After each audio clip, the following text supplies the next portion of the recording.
the nitty-gritty of what geisha actually do. And spoiler alert, it is not sleeping with men for money. Hi, welcome to my channel. My name is Sarah and I love to talk about books. And today I'm going to be wrapping up everything that I read in October. And this is part 1 because I read 11 books in October. So today I will talk to you all about the kind of older, more backlist titles. And then on Wednesday you'll get a wee bonus video where I talk about all the new and recent releases that I read in October as well. October feels like it lasted quite a long time, but not in a bad way. I had a great October. I kicked the month off by going away with my kids and my parents to Bluestone in Wales, which is kind of a centre parks type resort, and we had a lovely week away just doing some activities, having a bit of a chill out and just spending some time together as a family. So I will insert a couple of little vloggy bits into this video to share that with you, and also look out probably next week where I will share a little book haul with you, because on our way home we went through the book town Hay-on-Wye and I raided some of the bookshops there. But for today, as always, I'm going to run through the books that I read, starting with my highest rated books and going down the scale. But please stick around for those that I rated lower, because just because I didn't enjoy a book doesn't mean it isn't the right book for you, so you might pick up a few gems along the way.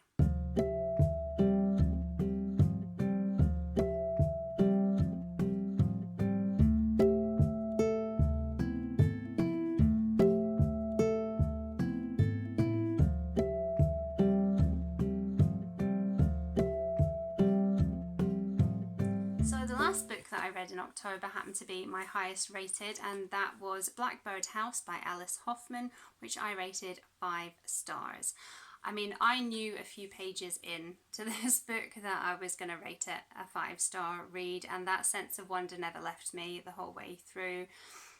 This book is just stunning. The writing is beautiful. I loved the premise of the book and I loved all the lives that are contained within the pages. So the premise of this book is the history of a house through short stories on the different people that lived in it over kind of a time span of, I think it's 200 years. No, more than that. So it was built in 1778.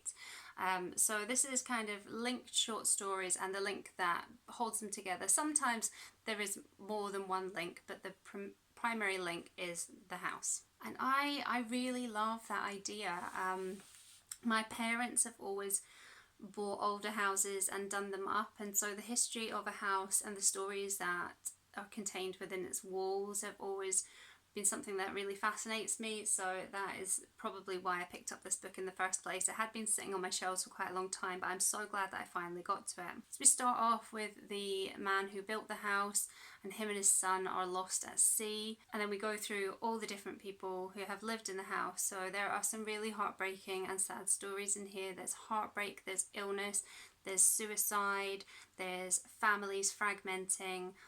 But although the stories themselves aren't particularly happy or hopeful, because they're short stories, we don't really get stuck in the mire of any one family's heartache for too long. And I also thought that the writing in this book is so, it's almost lyrical, it's really magical, and that stops it from being too depressing. This is only the second Alice Hoffman book I've ever read. I read Aquamarine maybe 2 years ago, which I didn't realise until I started reading it that is a bit more of a YA book of hers, but I did still really like it, and this book is just really so beautiful that I absolutely need to read more of her books.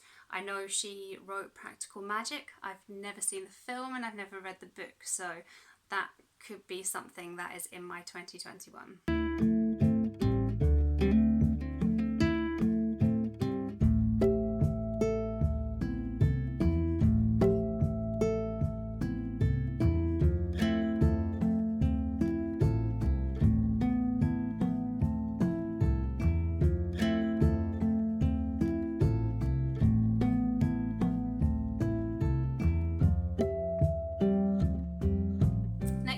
is the first of 2 4-star reads from October, and the first one is Still Alice by Lisa Genova. Sorry, I did try and take the sticker off, but it's been on for so many years that it actually started to look worse, so I've just left it in place.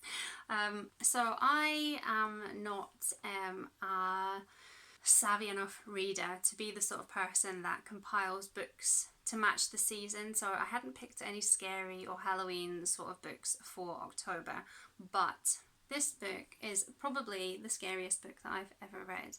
It's about a woman called Alice who has built her career based on her intelligence.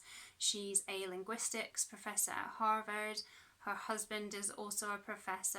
They've got a really settled life. Their children are grown up, and she is jet setting, giving lectures all over the country and all over the world. And this story looks at what happens when she is decimated by early onset Alzheimer's when she is in her 50s.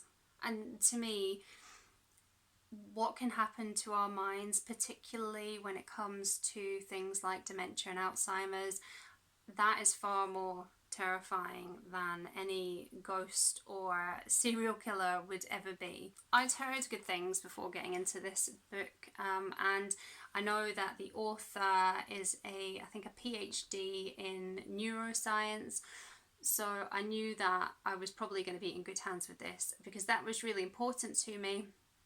I've had 2 grandparents who have suffered from dementia, and a very tenuous link in my professional life has also touched on dementia care as well. So I really wanted a book that was going to do the topic justice. I read Emma Healy's Elizabeth is Missing maybe last year, and I really enjoyed that.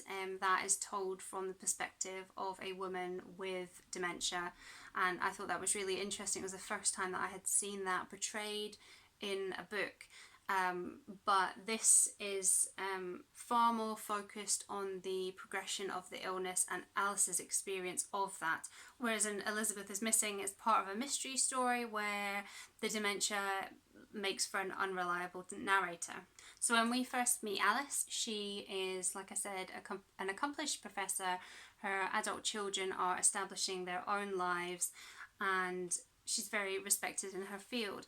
But something is off with Alice, and we are with her as she seeks and then receives a diagnosis that changes everything about her life. And I found that watching her firstly trying to get her head around what was happening to her, having to break that news to her loved ones, and then descending deeper into the illness was utterly heartbreaking. This book charts that deterioration as well as the impact that it has on Alice's family, her career, and fundamentally her sense of self. This book also gives a lot of background in the etiology and the progression of Alzheimer's, particularly early onset Alzheimer's, but it does so in a way that doesn't baffle you with science. It doesn't shrink away from sharing the hard realities of the disease, but not in a way that breaks up the flow of the story either. And so I just thought this book was really well done, considering that the author, I don't know if this is her first novel, but she does come from a more scientific background rather than an arts background. I thought the writing was pretty solid, and I just think this is a really important book. Dementia is such a cruel illness, and I think we do need to educate ourselves on it to be able to better support people who might be experiencing it. So yeah, a good solid 4-star read for this one.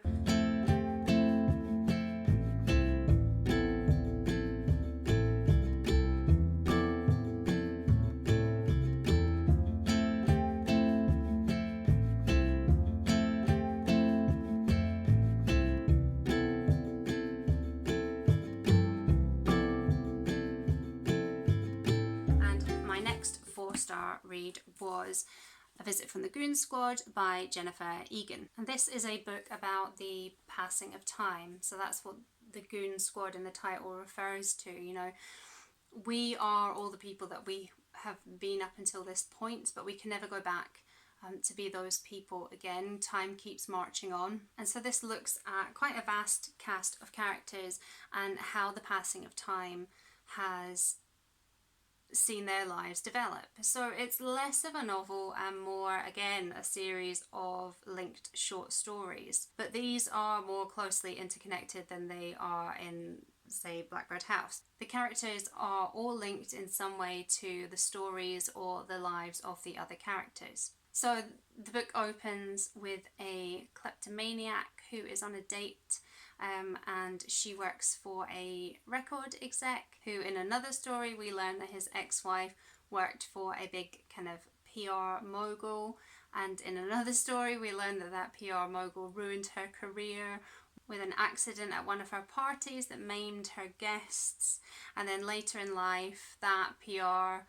mogul's daughter ends up working for the record exec who is using the power of influencer culture to generate a buzz for a concert that he is putting on for a member of his high school punk band, and the kind of ringleader of that influencer network is the guy that the kleptomaniac went on a date with at the start of the book. And there are more stories besides those interwoven in all of this, including one chapter or one story that's entirely told by PowerPoint by like a 9-year-old girl. There's a lot going on in this book. So many threads, so many stories, so many different lives, and for the most part I think I loved every story that was in this book, with the exception of there's a story about a journalist who sexually assaults a young actress.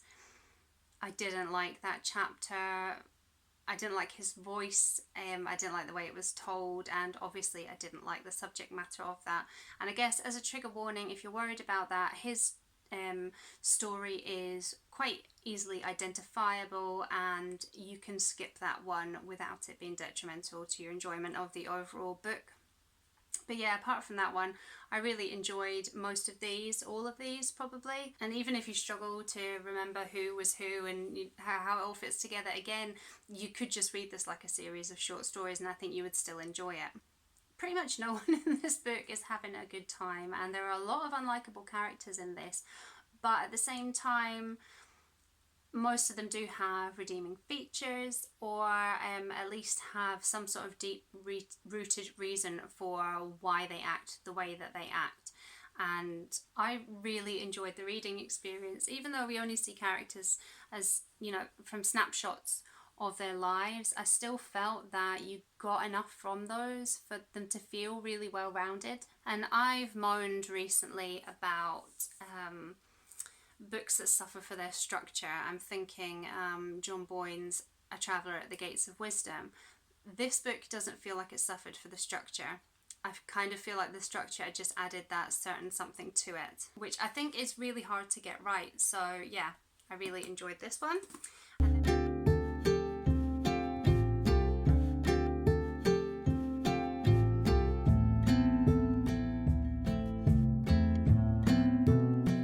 And then we get on to my 3-star reads. So I'll go with the better of the two 3-star reads first, and that was The Husband's Secret by Lianne Moriarty.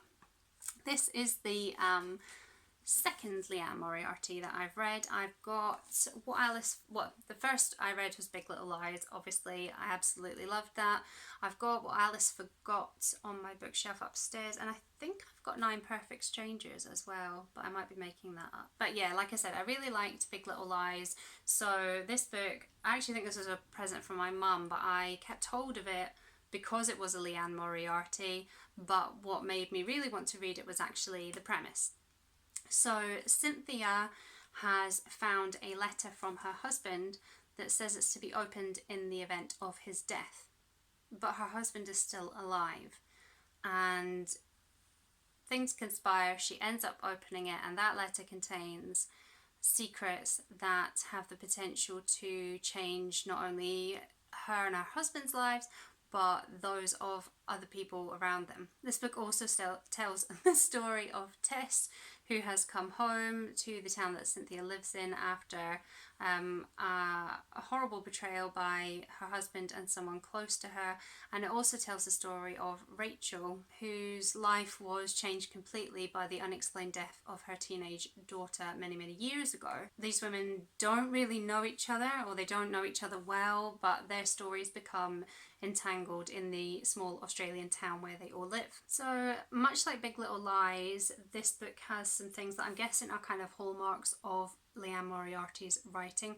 She's really good at capturing female relationships, be that between mother and daughter, or between friends, or between mums in the same parent-teacher association. And she's also really good at bringing together dramatic stories, but in a way that doesn't lose the realities of life as a woman, as a daughter, as a friend, as a mother. These women are all quite middle class, and I think she is able to write about the minutiae of middle class life, but without it being grating, and almost with a kind of a bit of a sense of irony about it. So yes, they do all live in lovely houses and drive lovely cars, but there's also kind of a nod to the ridiculousness of middle class life. Like in this one, there are Tupperware parties and things like that. So I think although she writes about on the surface what are perfect people, the cracks are very close to that surface in her books. But I guess why this is a 3-star, and I think Big Little Lies is a 5-star for me, this really isn't a patch on Big Little Lies. And I figured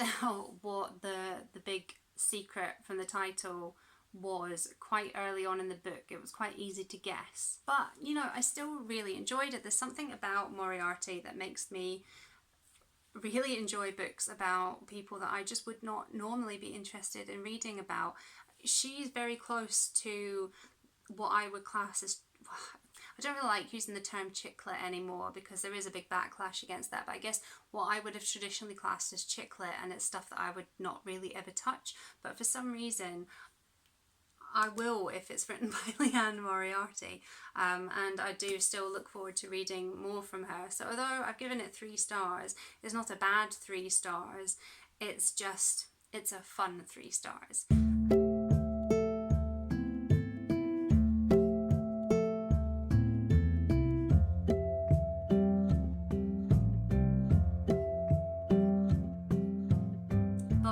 To a 3-star that is more a negative 3-star was you can see I did try and take the sticker off of this one, and it made it even worse. Sometimes I just have to leave the stickers on if I don't take them off straight away. But yeah, this is my other 3-star read. This is The Geisha of Gion by Mineko Iwasaki. This is the... Right. So I really struggled with how to review this book, so I'll give some background on it. So I read Memoirs of a Geisha, in fact, there it is there, many years ago, when I was just really getting back into reading as an adult. So it was a time where neither my conscience or, you know, the popular conscience was switched on to issues such as own voices or representation, as we now thankfully are better at being. But I loved that book. You know, as you've seen, I've still got my copy, and until recently I never questioned my love for it. I thought of it really fondly. The only reason I've never reread it is because I don't really tend to reread. But now, as I've become more aware of those issues and also the controversy specific to that book, my feelings towards it have kind of changed. And I think probably that controversy was why I picked this one up, but I'm not entirely sure because it has sat on my shelves for quite a long time. But basically, Arthur Golden, who wrote Memoirs of a Geisha, interviewed one woman, used her experiences to write his book, and broke their confidentiality agreement in the process, and in turn damaged not only her reputation but the reputation of all geisha by, you know, fueling and feeding into the Western perspective that geishas are nothing but high-class hookers, which is apparently very not the case. And so the woman in question decided to write her own book to set the record straight. She also took legal action against him, so I would be inclined to believe that there are some truths to the story of that controversy, even though he claims that is not the case. So yes, this sets the record straight, or at least her version of the story. And I guess some people could argue that this just could be damage limitation for her reputation and that of the geisha culture, particularly I guess because it is a big tourist draw for Japan. But I wouldn't really subscribe to that way of thinking, because I don't really see what she would gain from doing that, because she's not a geisha anymore, and if she was doing it to get some money, I think she probably would have made more money if she'd agreed with Arthur Golden's version of the story, because then fans would have been buying this book to get more information, and also because it would just be, you know, juicier and like a bigger expose of what goes on in the geisha culture. This book is so detailed about that culture, the culture of geiko, which is the correct term for geisha working in the Gion district. You know, it's a real deep dive. It's almost like a history book full of, you know, all the details, more than you would ever need to know about the okaya, where the geisha live, the kimonos, the art forms like dances that they have to master in order to become geisha, and really the nitty-gritty of what geisha actually do. And spoiler alert, it is not sleeping with men for money. So from that perspective, like, I really enjoyed that deep dive into all things geisha. I thought it was fascinating. But it's when we get into this book as a memoir that it kind of falls flat for me. While we get into like all the details of geisha life, we don't get that same depth from the memoir aspects of this book. And part of that, I mean, it could be due to the translation by Randy Brown, but I have a feeling it's more than that. Some really hard-hitting things have happened to Mineko. She was taken from her family into the Hokkaido when she was like 5 years old. She was very young. Someone close to her dies horrifically. There is an attempted rape, and, you know, even in the good aspects of her life, where she is this super successful geisha, like the most successful one that's ever lived, these things are discussed, they're dealt with, and they're put away, and, you know, there's no emotional depth. And for me, a memoir really needs that. And so instead we are presented with a woman who seems to believe her own hype. You know, she cannot put a foot wrong, and anyone who dares to say that she has is simply just jealous. She's also really judgmental of others, but never seems to turn that lens on herself. She had an affair for many years with a married man, but it's her sister that she really criticises for. So her sister left the Kaido and went to marry a man that she loved, and in doing so she left the Kaido in debt. And when that marriage falls apart and she gets divorced, she dares to return. And it's, you know, she's really negatively spoken about for daring to show her face as a divorced woman. So I really struggle to make any sort of connection with Mineko at all. I couldn't warm to her, and at times I actually found her quite boring, which is so bizarre considering that to be the world's most successful geisha, she had to be this like sparkling personality at parties and events and be able to hold these deeply intelligent, riveting conversations. And we don't get that from her as a reader. And I know you don't need to like everyone who ever writes a book, but it's this disconnect between, you know, the qualities that is meant to be part of a geisha and the qualities that she actually shows on the page, that made me question the validity of a lot of the other things that she said. But, you know, maybe that was just down to the writing. Maybe she's an amazing geiko, but she's just not a very good writer. I didn't hate this book. I didn't hate the reading experience. I mean, it's a 3-star. 3-star for me is, you know, it's readable and it has some enjoyable qualities. I just wasn't crazy about this one. So that is all for this video. Have you read any of these books or any of these authors? Drop me some comments below and let me know what you thought. And don't forget to join me on Wednesday for my bonus video where I'll be discussing newer releases that I've read in October as well. So until then, bye!